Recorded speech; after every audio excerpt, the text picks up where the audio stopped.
Today's guest, you guys, her name is Kim Jones, and her passion screamed through the screen, and you're going to feel that when you watch this interview. I find it really cool when you can chat with someone who you've never met and feel like you've known them forever, and that's kind of what this interview was for me today. You guys, thank you so much for tuning in. And remember those likes, comments, you subscribing to the channel, you listening on the podcast, Spotify, Apple, or wherever you listen to your podcast. Please leave a review. All of these things matter because they help the show grow. I appreciate you watching and listening. Get ready for the interview. Enjoy. Hi, I'm Tweet the Stylist here in Florida, and you're watching Trendy with Kim Allison. Welcome to Trendy with Kim Allison. I am so excited to have Kim Tweet Jones, and we'll talk about that tweet later, on the show today. I found a gem, you guys, in Tampa Bay's beauty scene. Kim brings genuine creativity and authenticity to her work as a hairstylist and salon owner. Her journey is inspiring and refreshingly real, and I can't wait for you guys to hear her story. So let's get inspired, everybody. Kim, aka Tweet, welcome to the show. Hey, how are you, sweetie? Oh, I'm so good, and I'm so glad you're here. We have a connection. My niece, you own the salon that she works in. I didn't even know that, because where this all started, if you guys all want to know, is I put out a post at the start of Black History Month, and it's been disheartening to some degree that I cannot get most of the Black stylists that I reach out to respond. And I don't know why, for whatever reason. I have no idea, right? So what in the comments for that reel that I posted, here comes Tweet, and she's like, hey, salon owner here, stylist here. I would love to be a guest on your show. And I was like so excited. And then I learned that you're the owner of the salon that my niece works in, Chanel. So small world. It's awesome. I love it. Thank you so much for taking the time to be here. I know that you're an hour away from where you live and you stayed back at the salon. So that, girl, I'm allergic to after work. So I appreciate you doing this. So I was like, you know what? It's fine. I avoid it. I love it. So enough about all of that. Let's get into you and your story. So your journey and your background. What inspired you, Tweet, to become a stylist, and how did your journey begin? And before you even answer that, where do we get Tweet? Because I love that name. Tweet. So my favorite cartoon character was Tweety Bird, but I also got a little picked on while I was a little younger. I had a big head with a little body. Like hilarious. It would say stuff like that at the schools and stuff like that, and I was like, okay, whatever. I took the joke and turned it into I'm Tweet. And then when I tried to change the name, like, no, my name's Kim. Everybody's like, nah, you're Tweet. Like, this nope. Now that call me Tweet that been around me for years and still don't know my real name. That is hilarious. I love that, though. You know, like Queen Latifah, right? That's just who she is. Like, when those nicknames stick, that's it. Why not? Let's go. So how did you find hair? What's your journey been? Ooh, let me see. So I would say I started out, I didn't know I was going to do hair. I'm not even going to hold you. I went to school to be a private investigator. That's what I wanted to do. Or a lawyer.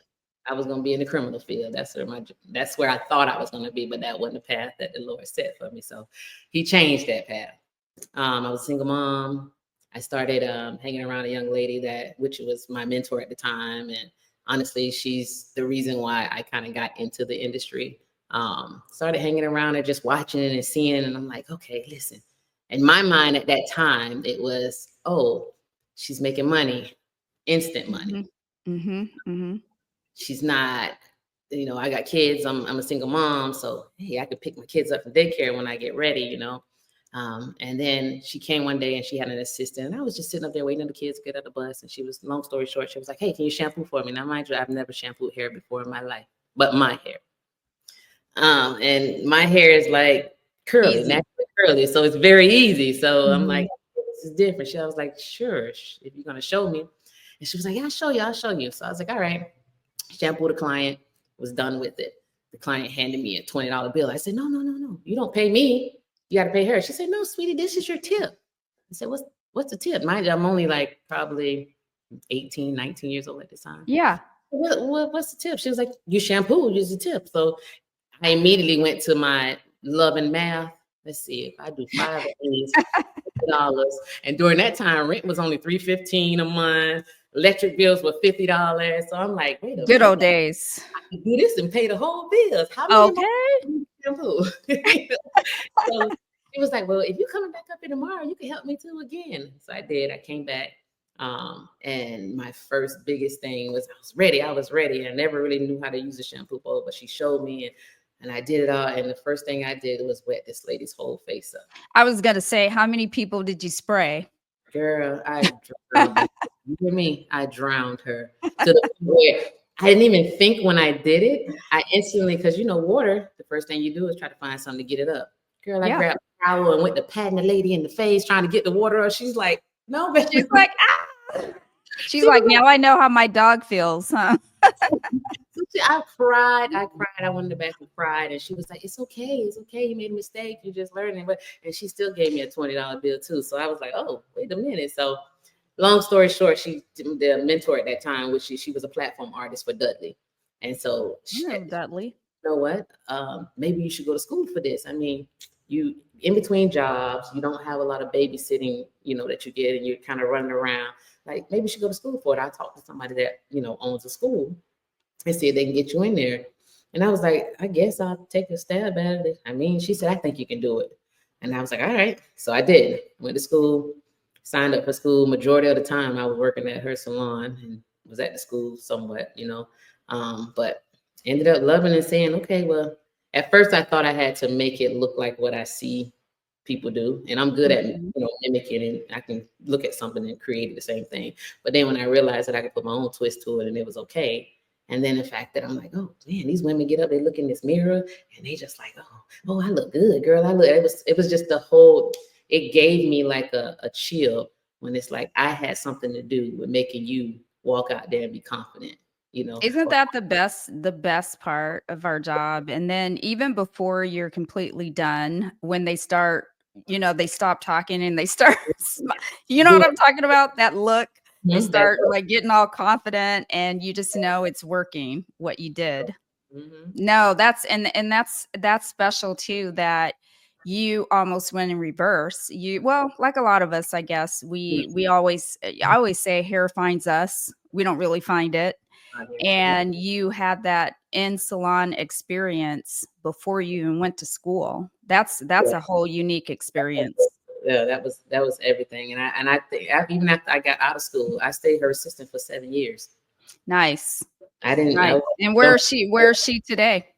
She's still a hairstylist. She's still a platform artist. I don't know if she's still here in Tampa, or if she might have relocated, but she's still doing hair. She's still doing her thing.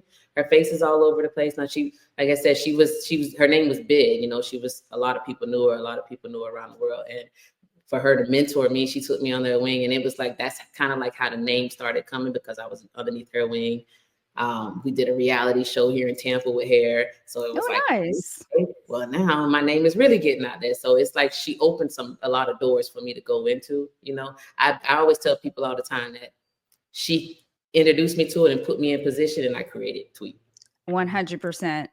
And I am a reality show fanatic, so I'm gonna ask you, and I'm gonna find that show because Well, I really girl, all the shows, all the islands, all of the dating shows, the housewives, give them all to oh me. my I God. watch them all. Yes.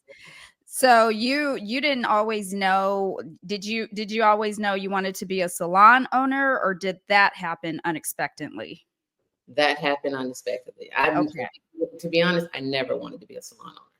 I worked in that salon, and I'd seen the stuff that she had to go through, and that even when I decided to be a booth renter underneath her after I became her assistant and then did booth rent, I still seen some of the things that she had to go through. And I don't like micromanaging. I never wanted to do none of that. Right? COVID came. COVID came. I came. I'm in this little small suite, no window, little small compact little place, and I'm okay with that because I double book, So I'm in this small little space, and COVID hit. I closed. Me and my husband closed on our house on March 31st. COVID said salons to be closed on April 1st. Oh, nice. And I said, whoa. And that was just for salons. But my clients were like, and I might be incriminating myself when I tell this part of the story, but it's over with now. Ain't nothing they can do about it. But hey, whatever. So my clients was like, yeah, they shut you down, but I still got to go to work. You need to bend my head over the sink. And I was like, yeah, I'm not doing that. And they're like, no, I need my hair done. So I told my husband, I was like, we were supposed to take our time to move out of this apartment and move into a home, that we had just bought. And I was like, listen, can we just clear out everything? And I just turn this into a salon until we figure out what this is and what's going on. So he was like, all right. He put up the TVs. He made everything look like a salon. That girl, we had portable shampoo bowls connected to a shower with the water running out. We made it. We didn't know what COVID was, so we put tape on the floor, had everybody 6 feet away, and I had a shampoo bowl. I brought my dryer from the salon and set up the whole apartment to do nothing but, hair in it. And it was a nice apartment. It was like on the 4th floor with French doors and stuff. And I'm saying all that to say we had the TV up and we was eating, and it was just a good vibe. And then they opened back up for us, and I went back to work. And when I got in that little cubicle, I don't want to be here. You know what's funny is you say it was bad timing, but it was perfect timing. Perfect timing. Because you literally set up, it was your first salon. The fact that it just so happened that you're moving out of this apartment into a home, so you didn't have to have them in your home. Mm-mm. That right. It became like your makeshift salon and prepared you for what you have today. Yep.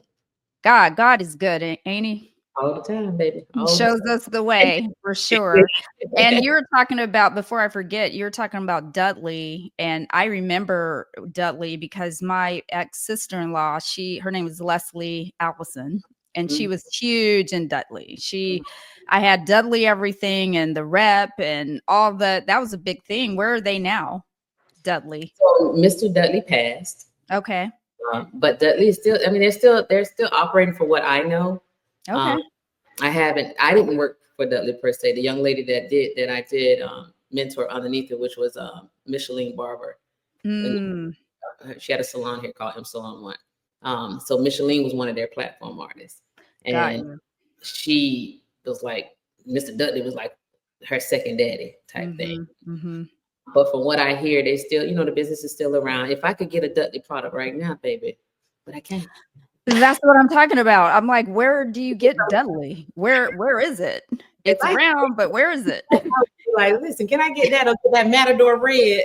I would take it off. We have it, please. I like the pressing oil myself. That was my favorite. That was my favorite. With my Marcel's, I love it. Oh yeah. And not that I use those anymore, but yeah, that was a thing when I did. So Tweet, what were some of the biggest challenges you faced when you started out, when you opened your salon? I know you got your little taste in your old apartment, and then, but when you open them doors and you have to start hiring people. Yes. What were some of the challenges you faced without throwing anybody under the bus, if you don't want to do that on camera? Because I know it's somebody's involved. I can't throw people under the bus. We'll talk off camera. No. Yeah, right. No, but seriously, when I first started saying like I'm gonna have people come in, at first, I like I said, I didn't want to. And then my husband was like, you need to put people in there, and you could be working and they could be working, and you need to build this. And I'm just like, the only way to make money. Right. I wanted this space that I'm in right now. I wanted it to be me. As much as it's 1,200 square feet, I wanted it all to be me. I had plans to put a living room area. I was gonna have a couch, a TV, a relaxation. It was just for my clients only. But obviously a different way. So I said, a young lady, and it's crazy because as soon as I said yes, I would, I started getting phone calls. I didn't even promote it. I didn't say I was looking for anybody. I just got the phone call, And, they were like, hey, do you have any space in there that I could come in and work in or what have you? And that was how I got the first young lady. And she's been here ever since, and Nice. it's a blessing. And she came in and she's already kind of trained, and we knew each other through mutual friends and stuff like that. But that was kind of easy because it was like, okay, I didn't want to like say, this is what you got to do. This is what you got to do. I'm still learning. And so as I got her and then other girls started coming, it's just like every time a new one comes in, I learn. I'm still learning now. They'll tell you now, I'm always tweaking something. And they'll be like, girl, make up your mind. Like the other day, I was like, okay, I had everybody wearing all black. Then I was like, well, they say black is hard to find, good, clean black. And I like good, clean, dressed up black. So I'm like, okay, well, let's tweak it a little bit. I'll let y'all wear, a little tan that matches the salon colors and stuff. And then no, let's go back to black. And they're like, they just right now, they just look at me and laugh like, okay, girl. But they Just do it. tell us when we need to go shopping. Right. That's it. At this point, right? Sales. Zara having a sale, go shop. But yes. And I try to keep it uniform. But I think one of the challenges for me with bringing in young ladies is, I'm not gonna say it's a challenge. I'm gonna say it's scared, because you never know what you're gonna get. You say you want to provide and you want people to come in and you want them to work, but if they don't match me, it's hard. And not everybody's gonna match you. Everybody's kind of now where I came up in this era 19, 20 years ago is not the same of what the mentalities are now, the stylists. So for me, I knew how to sit back and learn. Now stylists, they're already bosses. They already, they saw it on TikTok. Right. They already know. They already know how to do it. So it's like you got to thread lightly, because you don't want to look like I'm trying to tell you what to do it, whether I'd had the experience or not, or I'm trying to control your business, because everybody's independent, everybody's entrepreneur. And then you got to be careful, because they are independent contractors. It's not like I do commission here, That's true. Yeah. And when you see that and that it's something that's not new, you're like, oh, that's so cute, but it's mine. It's like you thought that is new. You thought a silk press just happened. Awesome. Right. Y'all do know those been around, right? a little bit, just for a little while. Okay. So I posted recently on my salon page, my grandmother, she was a hairdresser, and her old oven, it was from 1880. Oh, wow. And it's just so crazy, because here we come with our Marcells, right, our stove, and we're telling the next generation we used to use stoves. I'm like, well, so did they. And then the people before them and all the generations before us, right? So and now you plugging up a straightening comb. They plugging them up now. I'm like, okay. Yeah, I know. They're not as hot as they need to be yet, though. So they haven't quite made it. Okay. What's been the most rewarding part of being a salon owner? So we know some of the challenges, but what's the most rewarding? Because for me, I could tell you, I have been a salon owner since I left Tony and Guy, which was the 4-year experience that taught me everything I know. And that reason, one reason only, so that I can control my own environment and my own destiny. So what's been the most rewarding for you? I would say probably, like, I love when the girls can come in and they can work and I see them working. Like, it does something for me. Like, I don't even like to be working if they're not working. Like, I feel like if I'm eating and they're not eating, then it's not a point there, And I love the fact that I provided a space for you to work at. I'm very passionate about it. So I'm always pushing and pushing and pushing. And sometimes I might push too much. They like, hey, slow down, The rewarding part for me is just knowing, like, when they do have their clients come in and they are, especially if I see them doing something that is like, oh, I told you that and it actually worked, or whatever the case may be. I love that. As far as, I love the exposure of the salon, because now it's coming to the point where salons are trying to come back. People are not talking more about hair salons, right? And I'm like, I've already got a jump start on it, because I kept mine from COVID time in 2000, I opened in 2020. So now here we are in 2025, and everybody's like, you know what? We need to go back into you see on social media, everybody's like, we need the salons back. We need to be able to go in there. We need to be, and be able to sit back in there, relax and enjoy it. And I'm like, Oh, okay. So I feel like Yeah. I'm ahead, because now obviously when social media something hit social media, everybody jumped I quick. mean, 1000%, you're right. I feel the pendulum always swings. Hmm. And I know that salons were the only thing, and then salon suites became the only thing. But I think now people understand that working by yourself is stifling, Oh yeah. and you don't get that camaraderie that you get when you work. Even though people get on your nerve sometimes when you work with other people, you Mhm. still feed off of each other's creativity. And Mhm. when you're in a studio, that's really hard to do, That's when it's hard. just you, yourself, and you And know you're out in those studios. You're sitting in that studio, there's nobody to talk to. You got to Exactly. really be able to talk to your client consistently, or otherwise, we got two people just sitting there saying nothing, the whole time.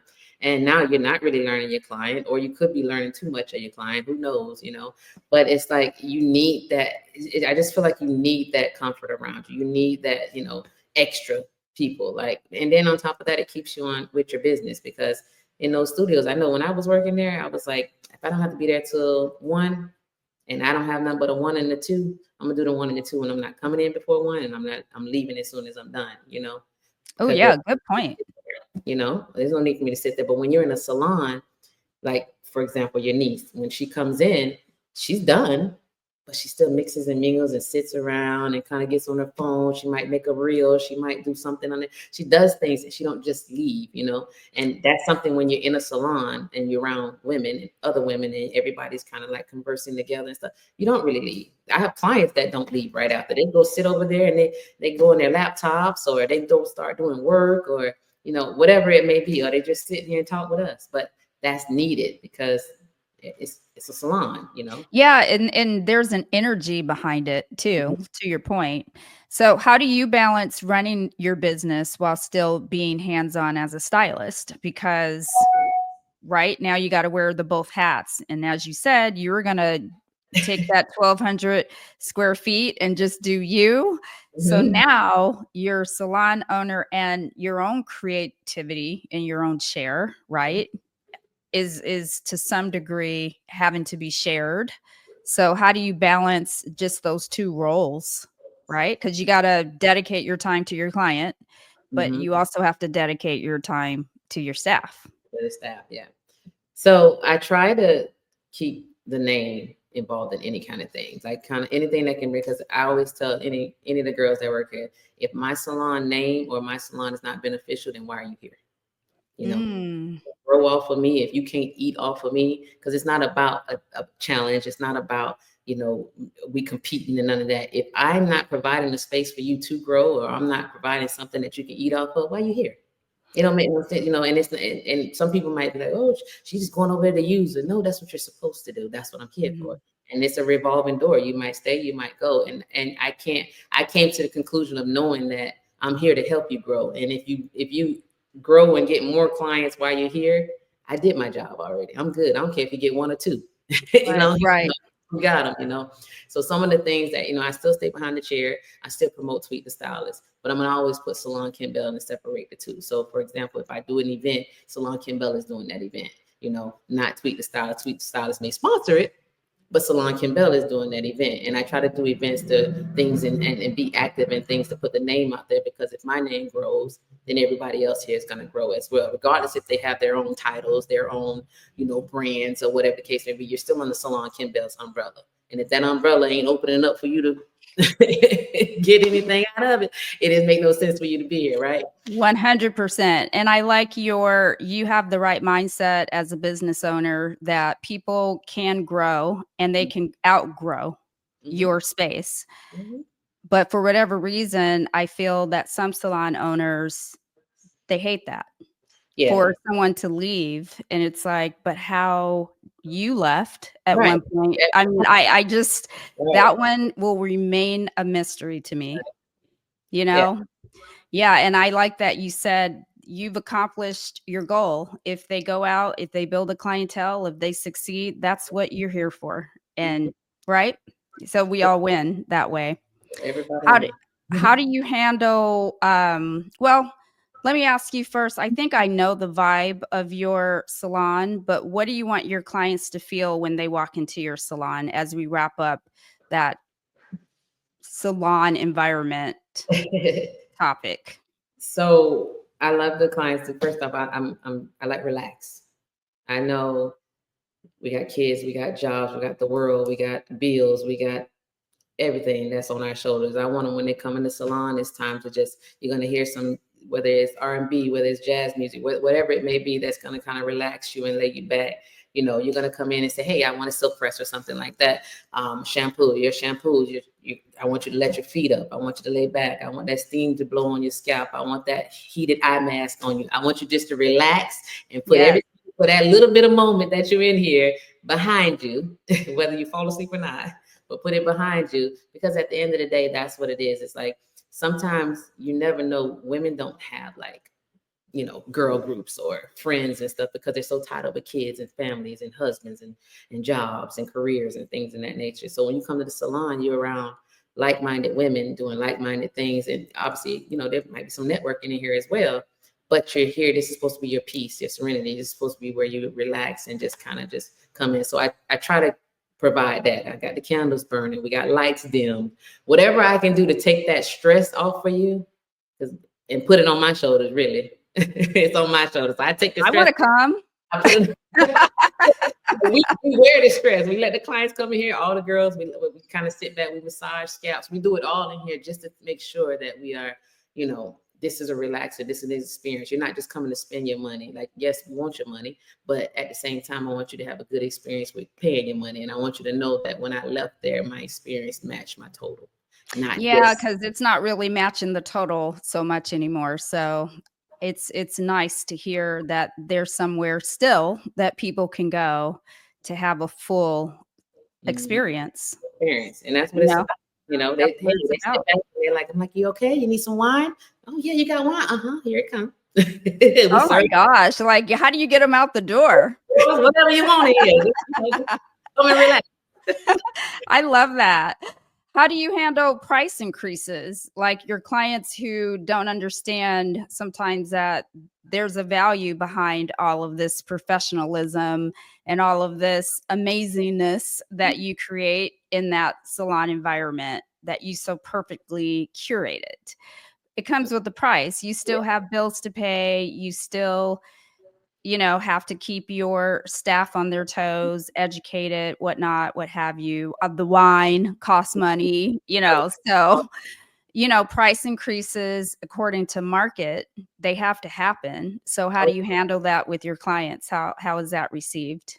So normally when I get ready to increase the prices, I put signs out. I'm gonna let you know the prices are increasing due to the pricing of the products and stuff like that. So I'm gonna have that sign up probably 30 days before, just to let you know, or 15, whatever the amount of days I need to put it out and say, hey, prices are increased. Now, if somebody questioning why the prices are increasing, I mean, I'm very direct. Yes. I would probably say, well, you know, was the gas the same price it was yesterday? I'm sorry, because eggs is $8 a dozen now, or more. Yeah.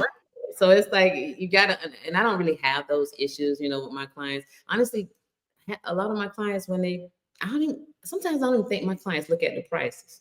They just pay. I don't have nobody question anything. They don't ask nothing about it. They book. I mean, I'm booked out every day, Monday through Friday for the next 60 days. I love it. I don't have that problem. But I also don't, when I do increase, regardless of how, maybe I need to go up $10, $15, I don't. I might go up a couple dollars. Like I might have a service that's, you know, and I think that's where people make a mistake when they increase their prices. They take it, you charge $100 for a service, and then they come in and the service now is $130 or $140. People notice those kind of numbers. I used to work for L'Oreal, and when I worked for L'Oreal at being a salon-centric area, I used to watch their prices, and I'm like, these people would have a tube of color for $5.54. And then about 3 weeks later, they say $5.57. And about 3 weeks later, they say $5.59. Nobody never questioned those pennies. But if they took that $5.54 and the next thing you know, the color is $6.50, everybody's like, whoa, whoa, whoa, whoa. So it's a way to do it. It's, you know, you got to have some kind of etiquette about it. You can't just throw a price out there and say, well, you don't want to gouge. Yeah. You know, and it doesn't hurt, you know, like you hurt yourself at the end. It's not going to help you by sitting there just going, okay, well, this is what they charging. Oh, I see they paying this. And that's the other thing. People like to increase their prices, but don't know what their areas is. You got to know what your pricing. You can't sit here and say, well, I'm gonna charge this price because that's what they charge in Atlanta. No, you're in Florida or you're wherever. Know what your demographics is, know your area before you increase the prices. I know products make you increase, but services is what I'm going based off of. Know what your services are in your area before you just start like, now I'm gonna charge $2,000. 100%. Oh, what, you might not be in a $2,000 area. Well, and especially if you're not growing, Right. if you're not building, right. And no brainer for yourself. You definitely can't be, you gotta speak, the volume has to speak, 100%. What advice would you give? Because, the new stylists, the newbies, the new beauty professionals, they are who I love more than anybody else in this industry. What advice would you give to stylists what advice would you give to stylists who dream of opening up their own salon? If you could give them one piece of advice, what would it be? If you dream of opening your salon, open it. But open it after don't come straight out of school saying, I want to open a salon. Like I told you before, I was an assistant for 7 years. Could I have jumped out there and opened up anything I could? I had people in my ear telling me, go, go, go, go. I had the money to do it, all of that.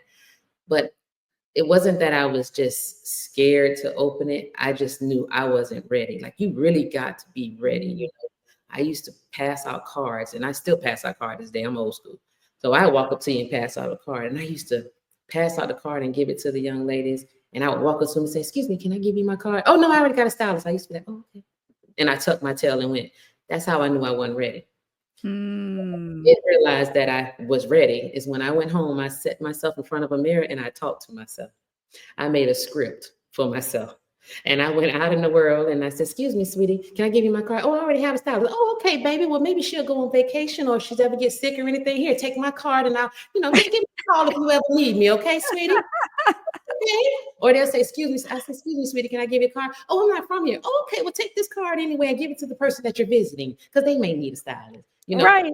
That confidence to come out and just approach you and kind of like, they like to say bully, but I ain't bully. I just, I'm not being pushy. I'm just letting you know. Just letting you know. Somebody here got some hair. Yeah, you got to, or else shoot. And then they always remember that person that gave them that extra step. Like, oh, wait a minute. She actually cares. Yeah. You know what I mean? Like I think she really wants me to come to her salon. Right. So I would definitely tell them like, no, like don't jump out there and just get a salon. Like, cause this ain't easy. It's not easy. No. It's not easy. These bills, it's not easy with anything that happens because you're responsible for everything. Right now I just have to order handles for my sinks because guess what, it broke. So now I need another new water hose. Who has to pay for that? Me. And you gotta do it in a sufficient amount of time because at the end of the day, these young ladies expect for me to deliver. So you're taking on the responsibility of other people, and if you care enough, that'll sit on you and it waits on you. And I care a lot, so I don't want nobody. I never want anybody to be someone's downfall. So if that be the case, I'm on it. I'm jumping on it and doing whatever I need to do to make it work. And I think that these young ladies, they go out and they think you can just open up this building and throw up a grass wall and say, a grass wall. And say, hey, I own a salon. Not the grass wall. Oh my God. But yeah, you're right. And I don't think people realize. Like, yeah, I agree. That's worse than think a salon. Facts. That's worse than opening a salon. You go in those suites and it's like, and they don't care. They want that $300-400 a week for that suite, and they don't care if you don't have a clientele. You got to really hustle and bustle when you get in those suites. They have that mentality. If your mentality is like, and I mean, eat, sleep, and breathe it, and they go out there. I think that these ladies need to come out of school and go intern, mentor, shadow, go and work underneath someone if you can. Ask them to come by or whatever it could be. Like, start with somebody that's already in the industry, because one thing that I know I didn't get taught, and I'm big on it now. Nobody taught me the business part. Yep. I know how to do hair. They Yep. taught me shampoo. They taught me how to relax hair. They taught me how to cut hair, but nobody taught me the business part. And I'm just now within the last 6 years, 5, 6 years, getting that part down pat. And if you don't, and that's in any industry, know the business Yep. part of it. It's That's true because most people don't know their numbers, you don't know right? your numbers. And if you don't know your numbers, what you make? You have no idea. Exactly. And, too, there was something, but my COVID or old age brain, I can't remember what I was going to circle back to. It'll pop up, though, at some point, and I'll just blurt it out. Yeah, look, we You'll be like, started where'd that come from? I'm like, two conversations ago. you got me So, going with that. Yeah, that's what I was going yeah, here. I'm like, wait a minute. I had something. Right. Do you mentor young stylists or do you offer training in your salon? I But do. because they're commission, right? Or are they booth They're booth renters? rent. Young ladies that work here are booth rent. Gotcha. Okay. So they really are responsible for their own education, right? They're responsible for their own they're pretty much responsible for anything, but I can't help it if I have some information to give it to them. That's just me. If I see something and say, and I still try to, even though everyone's independent, I still try to work it as if a team, as if they do work underneath me or whatever. Yes. Again, like I said, if I'm not helping you grow, then what is, So Yep. I still provide and do things that I can do without stepping over that boundary of trying to micromanage or control. Yeah, absolutely. And now I remember what I was going to say. Like for young stylists coming into the game who go straight, they just jump into the water right off the gate, right out of the gate. It's like God, you're doing yourself a huge favor by working under a seasoned stylist because they're showing you the blueprint. Mm-hmm. You don't have to figure it out. They already know how to do it. All you got to do is That's it. become a sponge, sit next to them, take it all in. You know what I mean? You do yourself a favor. Mm-hmm. Do yourself. Yeah, you can skip past some of those pitfalls, Or the mistakes that we made, because we made some mistakes throughout it. And Mhm. that's all And that. that was one of my questions for you. What's one mistake you made early in your career that helped shape you? Oh, Like girl. the one, Girl. So what hole did you fall in? The first one. So I remember I had just became a booth renter, right? I was like, ready. I'm building my own clientele. I got 3 clients. That's it, 3. And finally, I'm like, okay, this one lady calls in and everybody's cleared from the salon and everybody's going out of town. It's just me. And she calls in. And if I'm the only one there, I get that client, right? So she was a walk-in and I sat around, I waited, and that's because that's what I'm doing. She came in and she was like, well, I just want to go blonde. Hair was black. No. Hair was black. Okay. I'm just a booth renter. I've been licensed, but I'm really not really educated, but I think I know it, right? So she said, I want to go blonde. And I'm like, okay, what? Okay. She's natural. So I'm thinking she's natural. So I'm like, okay. And it's a shortcut already. So it's gotta be easy. And at that time I wore short hair. So I'm blonding myself all the time, Yeah. Hair is different though. So I said, okay, no problem. I sat down in the chair. We talked a little bit. And I went ahead. I started bleaching her and getting in, and it got blonde. I was like, oh, this is gonna be nice. This is gonna be nice. Oh my gosh. Took her back to the bowl, put that water on there. That hair never came slap like this off in the head. Girl, you talking about somebody was my heart. Mind you, the owner's not there. None of the other girls is there. I don't know what to do. But And I'm her like, hair is just falling in the bowl. Just slide, washing out. Just sliding right off her head. When I tell you, it was like, so I and said, you're behind her, mind you, and she's in the and I chair don't know thinking, what oh, I'm going to be blonde. he's sitting there like. So I said to her, I said, you didn't have anything else on your head, did you? I said, man, she said, no, there's nothing on my head. I said, man, your hair is coming out. She said, again? She already knew. I said, did you do it? Well, so I was trying to make it easier for you. So yesterday I just combed the relaxer through it and then I rinsed it out. I didn't keep it on that long. I'm bye. Girl. Now, No. the only thing I say to that, now, yes, she was wrong. And I instantly said, well, baby, you're going back black and we're going to trim you down and I'll treat you for the next 6 months because we're going to grow this hair back. But the lesson that was learned there was proper consultation and analyzation of the scalp. I should have been able to, regardless of anything, open that hair, look at that scalp and say, no, this can't be this straight by your scalp. You know, this can't be this good. Your hair ain't, no, something's there. And I should have been able to analyze that scalp and have a consultation with her and ask her questions. And that's where we fall short too as a stylist too. We're jumping right in the gun and doing the hair, and we're not sitting down to actually sit down with these clients and talking. And talking and talking and talking could save you a lot of things, you know. So that was my first girl. When I did that, that was it. I ain't gonna do no more hair. Forget hair. I'm going back to solve crimes. I'm Right. That's it. Well, technically, you're still solving crimes. Yeah. Well, right at that point, I felt like I was a victim because I was. Oh But my gosh. yeah, wow to even want to touch color because I was just so like embarrassed her. And she did not, mind you, the lady, she wasn't mad. She didn't feel no type of way. I felt bad too because I was like, what if she come back and try to sue this girl's salon? You know, because I'm a booth renter. So I'm like, oh my God, like I feel at this point I'm like throwing up every time I go home. I'm just sad. I want to just be done. But I treated her hair for about 6 months. It grew back nice, beautiful hair. She didn't complain. She came in for her treatments and we kept proteining it and getting it strong and doing her shampoos and hydrates. She didn't complain. I think you handled it as best you could, but you're right. The lesson learned, when you don't do a proper consultation, you cost yourself a bunch of time and a bunch of money. Yeah. Because because correcting your own stuff is expensive. Oh, yeah. And you got to charge it. And every time the lady walked in, it was free money walking out. She knew she was going to sit in a chair. Exactly. She was, and I wasn't gonna never charge her because I didn't feel right. I just took all your hair out your head. You know, you're gone. But there are some people today, girl. They don't do nothing. Oh, that's your fault. Yeah, right. You should have told me. That's how it is today. And I saw a little meme. It was so cute. It said, the girl said, I think it was on Threads. She says, I'm gonna need my stylist to be over 40. Like, I'm over it. Right.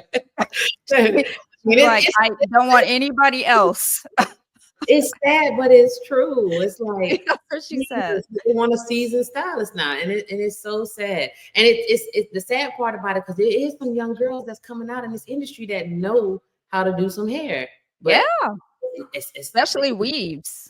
Exactly. But the industry is, and some of them are coming from underneath mothers and stuff that did hair. But the way the industry is painting the picture is like, no, I mean, now hair is, COVID kind of changed a little bit too, because people started to do their own hair, and a lot of content creators, they did DIY stuff. Right. And so you have clients that come in like, oh, I use K18. I use this. I'm like, yeah, but it's not for everybody and it's not for all the time. I mean, right? But everybody thinks that they can do it themselves. Yeah. Your hair doesn't always need it, by the way, but okay. Let's see some of your work, Tweet, just so we can put some sauce on this interview, so that let everybody know that you know what you're doing. Just a little bit. Just a little bit. A little bit. Ooh, hey girl. So I'm gonna have you walk us through this, because I can't play music, because every time I try to post on YouTube, they go, oh, the rights or whatever. And then I have to go back. So I'm just gonna let you walk us through this. So this young lady has tape-ins. She has a silk press. She is natural. And we matched her color of her tape-ins with her actual extension, her tape-in extensions with her actual natural hair color. To a T. Yeah, that's a beautiful girl right there. You know how beautiful girl that's my daughter. Oh my gosh, is it? She is gorgeous. My goodness. That's my get free hair type. Yeah. Oh my God, that is amazing. But yeah, she has tape-ins in. We custom color. They're tight curly tape-ins. I use Indian raw hair, and we just color them to match her hair. And yeah, that's it. She changes her hair all the time. But that's amazing. Let me see if I can get that video without us in it, if that's possible. Okay, so yeah, I'm gonna do it like this. All righty, so let's go to this one. What's the next one? Let's see. Oh, okay, silk press. Okay, the hair needs to do. Okay, so she's that.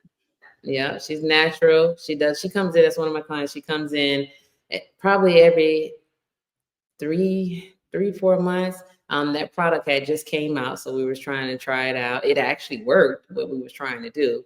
Because TikTok had us. Yeah, I've been playing around with Wow products. I still haven't quite figured them out, but they're Yeah, not bad. I can't say I don't like it. I just don't know that I love it yet. right. And that's for me. I think when it first came out, it was just it was a thing. Let's go ahead and see if the water actually is going to roll off the hair, and with the straw. So we did. We sprayed the Wow, did the whole silk it out, and I was like, Lord, please let this water roll off this hair, because I am not going to blow dry and silk this again. So we did, and it actually rolled off. It was almost like window repellent. Really? The water actually rolled off. It didn't I'm wet the. gonna have to go revisit that then, do some practice on my mannequin. But that's my silk press girl there. She walked. Beautiful. And that's all her hair. That's all her hair. Ugh, My gorgeous. my UPS lady. Oh my gosh. Probably has that stuff up in a ball every day. Girl, every day she walked by here with a hat on her head, because she walks by the salon and she knocks and she says, "Hey," and With that beautiful hair underneath. Okay, let's take a look at the next one. I can't even see what we're doing. I think it's micro links, it looks like. Oh yeah, okay, yeah. So she's my sheriff, my police. Ooh, really? So she's actually Is she a sheriff for real? she's a detective, yes. Mhm. So we did microlink eye tips on her. She comes in and gets them done once a year. She always has her certain time that she comes in. She wears her hair short, and then she comes in and put her extensions back in. So we colored her hair jet black, and then we colored the eye tips jet black as well. And we installed, I want to say she does about 200 and so pieces, because she has thick hair. So we really had to place them in the right places, and it takes a lot to pull her head up. And is that healthy for the hair? I guess it is, or you wouldn't be doing it. Right. So they are healthy for the hair. I mean, I always tell everybody, extensions, it ain't a good extension out there. I mean, I'm gonna keep it real. Extensions, the way you wear them, as long as you wear them, you can wear them as many times. There's not an extension method. I don't care who, and they might hate me for saying this, but extensions aren't the best for your hair. However, if you wear them, you have to properly wear them, and you have to properly put them in. And then you have to know when to take a break and fall back off of them. But all extensions have some type of, whether it's too tight, whether it's too much pulling, whether it's too long of a wear, or whether it's just not meant for your scalp, because everybody's scalp is different, right? Everybody's head is only meant to carry so much weight. And so sometimes people think that you can just put extensions in, and they're like, oh, I want long hair.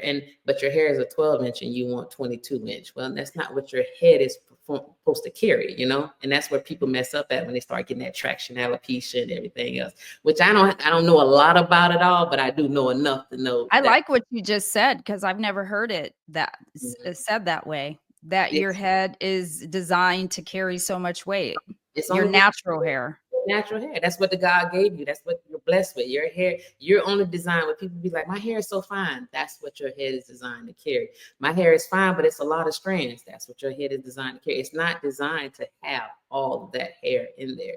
And sew-ins are good. You're putting away, but you're putting hair on top of it. You want a lot of hair, sew it in. But when you start doing the K-tips and the eye tips, you're supposed to only be enhancing what you already have, not trying to make it look full and like a sew-in, like a full head of a sew-in. No, you enhancing each strand by a little bit of action to it. But the weight itself could cause problems, And that's what I always say that's what makes it a good one versus a bad one, is how much weight the extensions, or the weight of the extensions compared to the weight of the actual natural hair. Right. Because when the natural hair is finer than the weight of the extensions, it just looks crazy. It collapses at the top, and some people don't care. They just care about what it looks like on the outside, don't know what the damage in the inside. I refuse people so many times. You're not a candidate for it, sweetie. I'm sorry. Come see me in about 6 months. Let's start the treatments from now. Maybe we can treat to get a little stronger, a little longer, whatever. But not now. I'm sure they appreciate that. I mean, you got to appreciate that, because you can keep going till you find somebody to do it, and then to your detriment. Oh yeah, and I might not be the stylist for you. If you find somebody to do it, Fine with me. I mean, just like when you see cosmetic surgery, ask Michael Jackson. You kept asking, they kept saying no until somebody says yes. And Yeah, then, right. so Exactly. let's talk about Tweet your personal life and your work life balance, if that Mhm. exists. Because so far, everybody I talk to, they're like, what work life is there balance? Right. Like, How, huh? what is the work life and personal life balance? I don't Yes. How do you recharge after a long day behind the chair? Like, what do you do? Because you're So, a mom, you're a wife, mhm. right? How many kids do you have? My kids are, I have two kids, but my kids are older. My daughter will be 25 and my son will be 28 this year. I got big grown kids. How? I got big grown kids. I got big Like, babies. that's impossible. You look 28. Really? I'm not even kidding. Speak loud into the mic. You look 28. No, girl, I wish though, but no, I got big kids. I got big kids, so I don't have to really. I mean, I'm very active in my kids' life though. I'm always trying to push them too. You know, they're never too big. They're never too old. They still my mom. Absolutely. I got adults myself, and you're right. You got to stay on them. They're always your babies. Always gonna be something. I'm still mama. You know, um, So life. what do you do when you leave the salon? What's your unwinding? What would you do? Like, you tonight after this, you go home, and do you have a routine? Is it Yeah, I is it probably. reading? Is it laundry? Is it nothing? Is it reality TV like me? I will go. I will go and watch some. The crazy part is, like, I try. My mind is always going with business because I'm not satisfied. I'm not where I want to be. You know, I've made money. I've done like it's never enough. I'm always thinking on how I can do more, how I can do more. So when I leave here and I go home, I get on my computer. I start looking at Instagrams. I start Man, looking at TikToks. I took TikToks. TikToks. I started looking at reels. You know, I started creating stuff or figuring out how I can do more things or who I can reach out to do more things. You know, and it's like I don't have no. Before you know it, it's 2 o'clock in the morning. I'm still sitting on the computer, and I'm like, oh shoot, I need to go to bed, and you know, or whatever. Or I'm answering emails or text messages. My brain never shuts off from the business, and that's me, Tweet. It is. And the worst part of my night is when we go to bed and there's silence. I'm like, oh, my mhm, brain, it mhm. doesn't shut. And while I'm watching TV, I'm also on my laptop. I'm on my phone. I My, mean, everything is right there, and it's like yeah. before you know it, something's fell, and I'm like, oh shoot, I just fell asleep. Okay, let me get up and take everything down. But I really don't have a. Yeah, I'm always just being a salon owner. That's why I say you got to be ready for it because it's hard because it's never enough. You Oh come yeah, when you own your own business, never it's 24/7, yeah. 300, it never stops, and it shouldn't. And when you stop, it seems like you just lost a lot. Time. Yeah. I guess like I just got behind and I'm not ready. And then the thing is too, with even with our industry, when we have trends, right, we got to jump on them right then in order to Mhm. see them. You can't just think about saying, oh, just like these videos. If you say, okay, this reel is out or this you know, whatever you want to post, you better jump on it now because Or you it's know gonna be gone, the trend. the trend is going to be gone. You What know, do so, you do? Are you out there taking classes still? And are you at a place where you kind of, no, you can just watch and no, learn? Are I'll never stop taking classes. are you I'll still out doing hands-on stuff? I I love am. it. Like I just 2 weeks ago. So I'm certified with IBE extensions, which is their hand tied extensions, right? So I took this certification. I haven't been really tagging myself and doing what I need to do with it. So I just went back and called some of the other girls that were IBE certified. Hey, can I come in your salon and sit down and watch with you? I do this on the weekends, you know. So I don't never have time because I'm always still trying to put myself. My husband says, "Yeah, you are one hustling behind one." Like he be like, this girl here, she always, and he just let me. He don't try to stop it. He don't do that. He just let me. But I'm classes, like even now with all the shows coming up, I want, you know, I'm at every show. Even I don't have to go to the shows, but I feel like the shows are something that keeps you motivated, something that pushes. 100%. You know, a lot of people are like, oh, I don't want to go to the show because I don't want to spend the money. It ain't about the money. It's about the motivation that comes with it and being around these people to re-energize yourself and say, all right, let me get back to my salon and let me do this and produce and whatever the case may be. And honestly, my clients for me, they know I go to the shows every year. They want to know what you brought back. Exactly. It's networking too. Yeah. What do you think is one thing that people would be surprised to know about you? Ooh. That's a good question. Mhm. Surprised to know about me. Um, I don't know.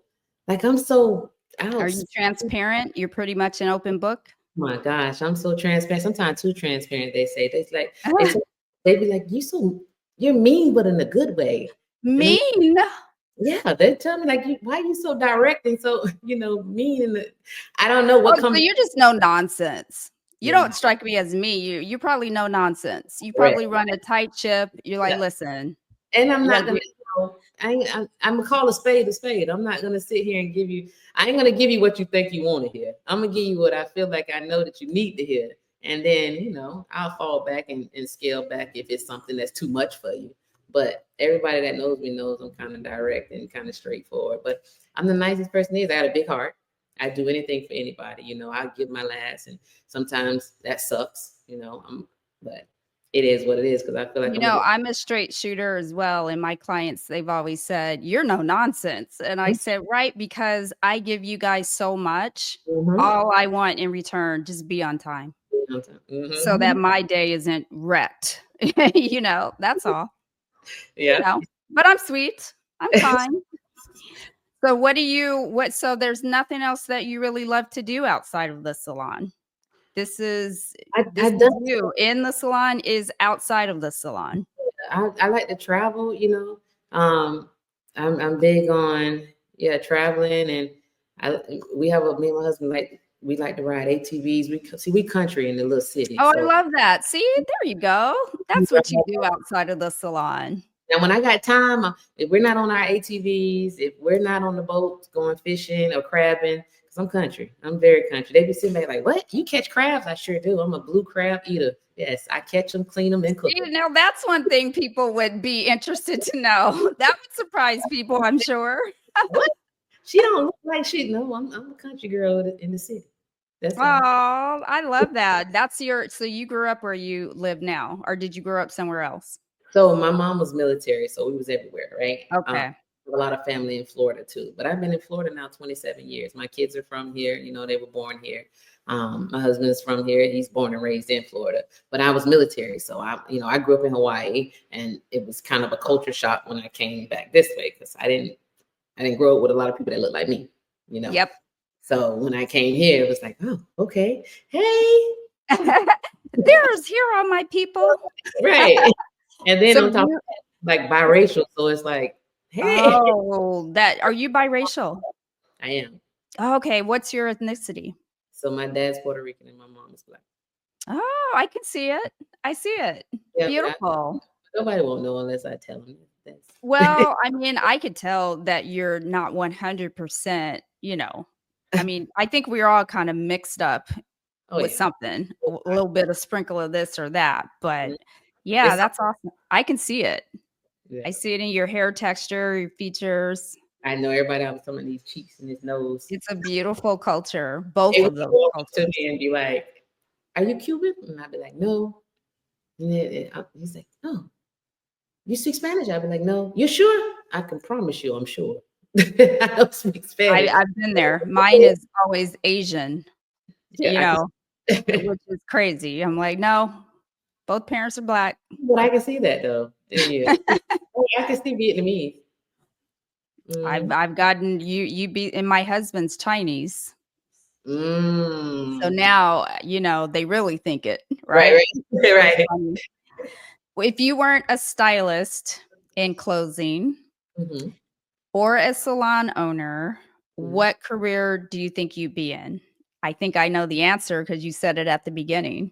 Oh, yeah, yeah, girl. I'd be a private investigator. That's I'd be You private. like, I ain't getting rid of that. Yes. If I'm not a lawyer, I'm gonna be a private investigator. Anything in the law. I love law. I still and honestly, I stopped doing hair. I probably go to law school. Really? Mhm. I really feel like I have not. I need to put that underneath my belt. I also do real estate. So with Yeah. me, real estate license and doing like I love to have a lot of belts because you never know. But I Yeah, really diversify. that really needs to be something that I want to do. That's on my bucket Well, list. you're young enough. You can, I mean, you can have many lives. You're, Yeah. when, what one of my guests, she was the episode I posted on Sunday. She Mhm. said something that I thought was so profound. She said, when I asked her what advice she had for new stylists, she said, you know, be passionate about it and do it until you can't do it anymore. Yeah, Like do it till you just don't have anything else for that. That means do it to the nth degree. that's Put it. all of it in. All of it in until you don't have nothing else to give, and that's it. And you'll know. And I think every stylist will know that moment. You don't know it. Absolutely. It literally hits everybody different. 'Cause, Hmm. like, I mean, like yourself, we've been doing this thing some years now, and we're still going. Yeah. And I still love it. I still don't feel like I'm done. And I And thought I would be. right, me, I thought I would be too. And I sat back because I used to always say, I used to see them older ladies in there doing hair, and they had they select 5 or 6 people that they do all the time, and I'm like, no, I ain't doing that when I get Yeah, older. that No, looked boring. that look boring. Now I'm like, it makes sense. Hmm. Active. I'm outside the house. Those little old ladies are doing it because they love it. They so in love with the whole creativity of the craft that they're like, I just need about 5 or 6. Get me out the house. I go back home later. And they love it. They can't come out of it. This is an industry that locks you in. It's so hard to get out of it if you're It's really fair if you're doing it right. Because if you do it wrong, you'll go running. Because with the blonde, you could have never came back. 'Cause some people let it just eat them alive. I mean, Thank you so much, Tweet. This was oh, so thank fun to you. talk to you, and I could talk to you literally forever, I feel. Girl, wait, look, let me make a trip. Don't let me get on this flight now. I like to fly. I'll come up there and say, Okay, and you are always welcome in my city, "Hey, always, let of me know air. when you come to Florida." Like, yes, definitely, we got to link up. I cannot wait now to come to Florida. I'm excited. Only place I've been in Florida is Miami. So yeah, you got to come to Tampa. Tampa Yeah, has and Tampa, I keep hearing really good things about Tampa. it has really really grown over the years. I'm It's, excited. yeah. Yeah. All right. Are you ready for my 60-second blowout? Ooh, not really, but I get you gonna get it to me Well, anyway. get ready, girl, because here it comes. And you know what? I've even said I'm going to change and just ask all the questions. I don't even care how long it takes. So 20 questions. Are you ready? Ooh, 20. I thought it was Yeah. like 2. Okay. They're one-word answers.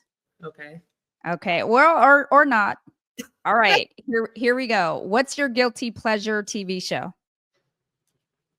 Oh, girl, I don't watch TV that much. Then if you could trade lives with any celebrity for a day, who would it be?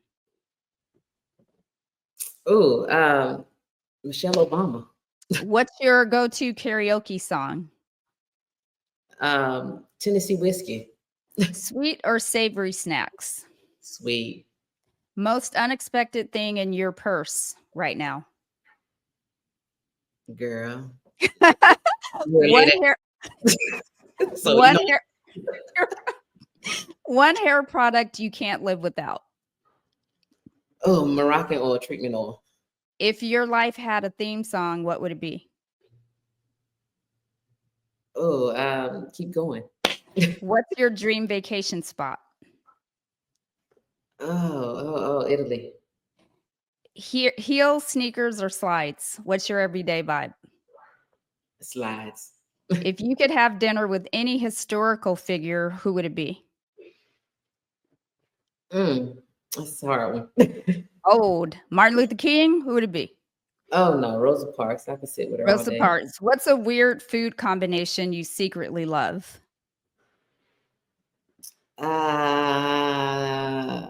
Pickles. I love pickles. That's my favorite. Early bird or night owl? I'm a night owl. Perfect. See, you know yourself. See, A little bit. You did it. You got through it. That's I tried. fun. I love those because people go, "Oh, good question." I Right. don't know. That's a good question. Now you have me thinking.